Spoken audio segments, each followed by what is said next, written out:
Yo, what up? Despite not doing anything E3 related since like, what, 2018, 2019?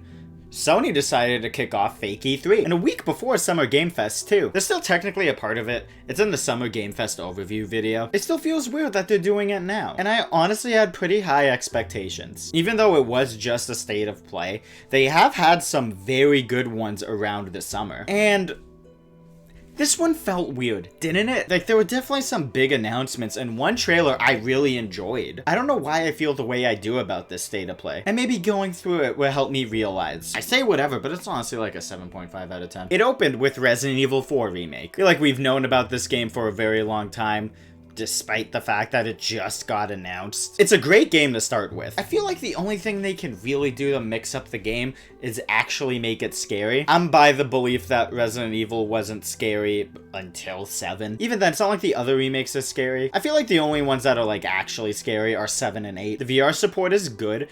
I hope those sections just play like Resident Evil 4 VR. Out of all of the games that have been remade so far, I feel like RE4 needs it the least, so they're going to need to change up stuff. I'm excited for it, but I need this game to prove to me that it deserves to exist, you know? This time, it can be different.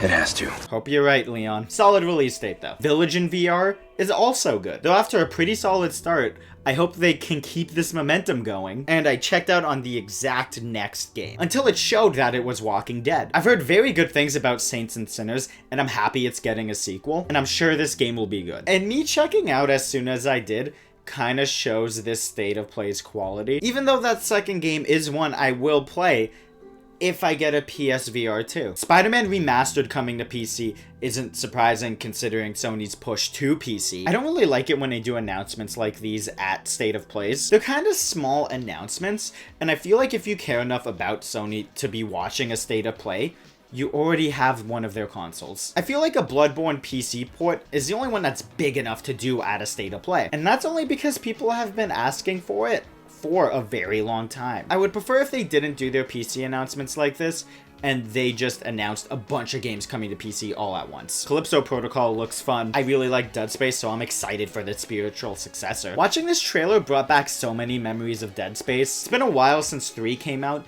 and I'm excited to jump into something that resembles Dead Space at this point. I remember during this winter, I was thinking it would be fun if there was a rollerblade-based shooter. I guess we got one now.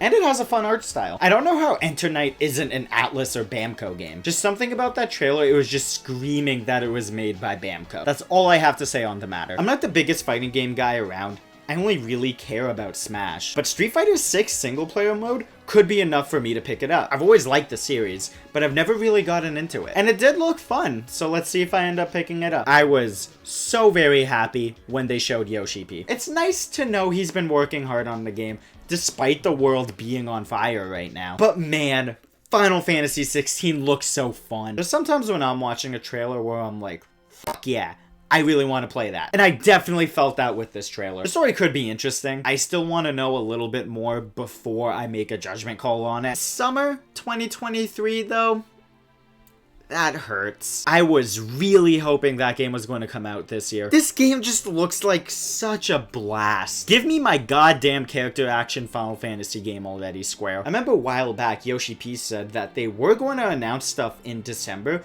but had to push it back because of COVID. We're looking at the 6-month delay for this announcement. I wonder if the game got pushed back by half a year and it was originally supposed to come out in December this year. This was honestly kind of a weak start to fake E3 2022. I don't know if I should call this fake E3 or Keel E3. Other than the 3 third-party stuff they showed off, it kind of feels like a lot of the stuff here was fillers, so the video was 30 minutes long. How was the only first-party stuff, Spider-Man on PC, Horizon Forbidden West getting an update, and a trailer for the VR game? I do say I only need one game when going into something like a Nintendo Direct, and I got it with the Final Fantasy 16 trailer, which was a fantastic trailer, but the release window at the end bummed me out so much. As a result, I ended up finishing this with an empty feeling. It had the making for a really good state of play with the big announcements, but I find everything else was mostly whatever. How did they not show off God of War? That seemed like the biggest lock going into this. If Keely has it next week, you know they just slapped this shit together last minute. I think the reason why I'm so whatever on this state of play is because I've seen Sony do better summer events. It really feels like they only did this because they have some agreement with Capcom and Square. Do you agree? Think I'm an idiot? Comment down below.